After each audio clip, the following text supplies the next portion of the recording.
तो मुर्तज़ा चना हो कि आज ये जो आप इकट्ठा करेंगी मनी वो कैसे यूटिलाइज करने वाले हैं? इसमें से जो हम 66.3 करोड़ के आसपास हमारा रेज होगा, इसमें से करीब 8 करोड़ रुपए हम नई फैक्ट्री में लगाएंगे, जहां पर अभी की तारीख में मेजोरिटी ऑफ मशीन जो है वो आ चुकी है। ट्रायल प्रोडक्शन अभी चल रहा है और नेक्स्ट महीने से कमर्शियल प्रोडक्शन स्टार्ट हो जाएगा। इनमें हमको कुछ और नई मशीनें लानी है, प्लस पेमेंट करना है, तो 8 करोड़ रुपए वहां पर लगेंगे। करीब 19 करोड़ रुपए डेट में लगेंगे, जो हमने रेज किया था इस फैक्ट्री को बनाने के लिए। जनरली लोग पैसा रेज करके फिर फैक्ट्री लगाते हैं, लेकिन हमने अपने पेरेंट कंपनी से बोरो करके ये फैक्ट्री ऑलरेडी लगा ली है। तो अ, अब जो पैसा रेज करेंगे उससे उन पेरेंट कंपनी को वापस और रीपेमेंट कर देंगे। बैलेंस जो है वो वर्किंग कैपिटल में यूज होगा, प्लस इशू एक्सपेंसेस और जनरल कॉर्पोरेट पर्पस के लिए यूज होगा। हम्म। तो असद जी, जैसे आपका जो पैकेजिंग का बिजनेस है, ऑफ कोर्स जो आपके क्लाइंट्स होंगे वो बिग कॉर्पोरेट हाउस भी होंगे, तो क्लाइंटल आपका कैसा है और कौन से आप एरिया में ज़्यादा कंसंट्रेट कर रहे हैं, कहाँ से आपको मेन रेवेन्यू मिलने की आशा है, और आगे क्या बिजनेस प्लान है? तो अभी जैसे मैं हमारा जो मार्केट है उसको मैं दो में बताता हूँ। एक है डोमेस्टिक मार्केट और एक है एक्सपोर्ट मार्केट। डोमेस्टिक मार्केट में हम ज्यादातर जो है वो सीमेंट, फर्टिलाइजर, मिनरल्स और माइनिंग कंपनीज को सप्लाई करते हैं। और एक्सपोर्ट मार्केट जो है वहाँ पे हम ज्यादातर जो बड़े ट्रेडर्स होते हैं, जो लोग हमारे से प्रोडक्ट बल्क में लेके और फिर आगे सप्लाई करते हैं। प्लस एक्सपोर्ट मार्केट में हम लोग डायरेक्ट जो एंड कस्टमर को भी सप्लाई करते हैं। आज के दिन अगर आप देखेंगे तो हमारा जो स्प्लिट है डोमेस्टिक एक्सपोर्ट का, वो मोटा मोटी 50-50% है। तो थोड़ा बहुत प्लस माइनस। तो हमारे पास एक बहुत अच्छा बैलेंस है between exports and domestic.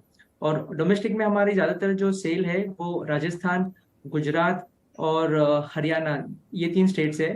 But हमारा जो प्रोडक्ट है वो इन स्टेट्स में तो जाता है, बट अल्टीमेटली जो लोग यूज करते हैं हमारा प्रोडक्ट वो उसको पैक करके ऑल ओवर इंडिया और इवन एक्सपोर्ट में भी सप्लाई करते हैं। तो हमारा एक ग्लोबल प्रेजेंस है। हम्म। तो जैसे कि असद जी ने बोला, मुर्तज़ा, ग्लोबल जो आपका जो एक्सपोजर है वो कहाँ कॉन्सेंट्रेटेड है और कहाँ से आपको ज़्यादा रेवेन्यू मिल रहा है, और कोई डोमेस्टिकली और ग्लोबली कोई नए मार्केट्स टैप करने की, कि नए एरियाज टैप करने की आप सोच रहे हैं क्या? उसके लिए कुछ आपने प्लानिंग की है?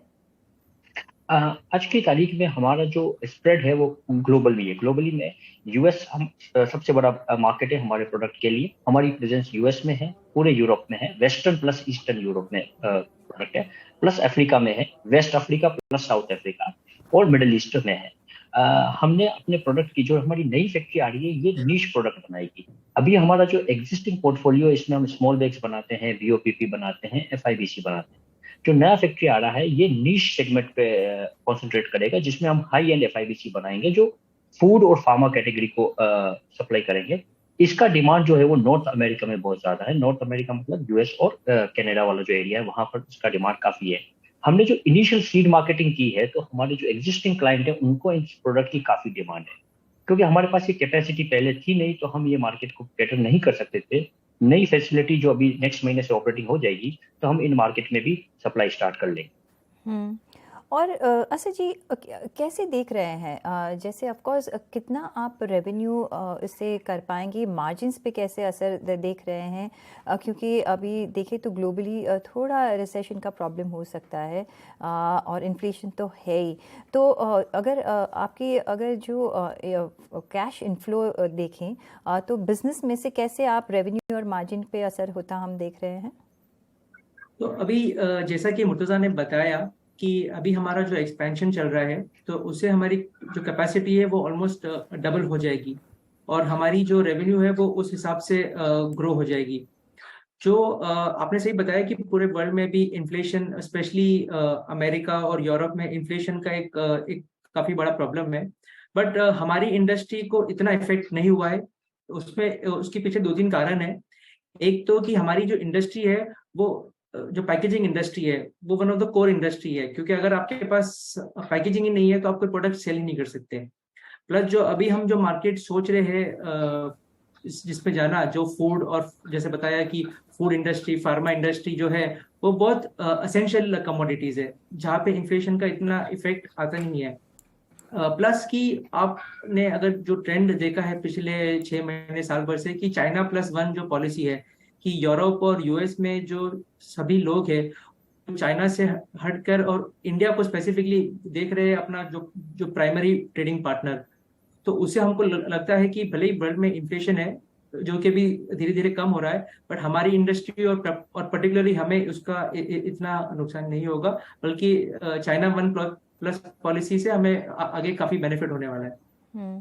तो असद जी, लास्ट में मुझे बताएं कि आप प्रपोज इन्वेस्टर को क्या कहना चाहेंगे, क्यों आपके आईपीओ में इन्वेस्ट करना चाहिए? तो देखिए, मैं 2-3 चीजें बताता हूँ हमारी कंपनी के बारे में, कि हमारी कंपनी एक न्यू एज बिजनेस मॉडल से वर्क कर रही है, जहाँ पे हम लोग बिलीव करते हैं कि मार्केट फर्स्ट और कैपेसिटी सेकंड। इसका मतलब हम लोग ये प्लान करते हैं कि पहले हम मार्केट डेवलप कर दें, उसके बाद फिर हम कैपेसिटी लगाएं। तो हमारी जो पॉलिसी है वो काफी एसेट लाइट पॉलिसी है, जो कि हेल्प करेगी हमें ग्रो करने का at a very fast rate. Plus जो और इसका एक और जो है आपको दिखेगा कि हमारे फिक्स एसेट्स टर्नओवर रेशियो में और हमारा जो रिटर्न ऑन इक्विटी है वो भी इंडस्ट्री में वन ऑफ द हाईएस्ट है। और एक चीज और बताना चाहता हूँ हमारे सभी प्रोस्पेक्टिव इन्वेस्टर्स को, कि आजकल ज्यादातर जो कंपनियां हैं जो लार्ज आईपीओ लेके आती है वो सब ऑफर फॉर सेल लेके आती है, तो वो आईपीओ को यूज करती है एज एन एग्जिट रूट। हम आईपीओ को यूज कर रहे हैं एज एन एंट्री रूट। हम चाह रहे हैं कि जो भी इन्वेस्टर्स हमारे साथ जुड़े आज, वो कंपनी के साथ लॉन्ग टर्म में रहे, और जो कंपनी जिस स्पीड से ग्रो कर रही है, तो हम चाहते हैं कि हमारे इन्वेस्टर भी उसी स्पीड से ग्रो करे और आगे बढ़े।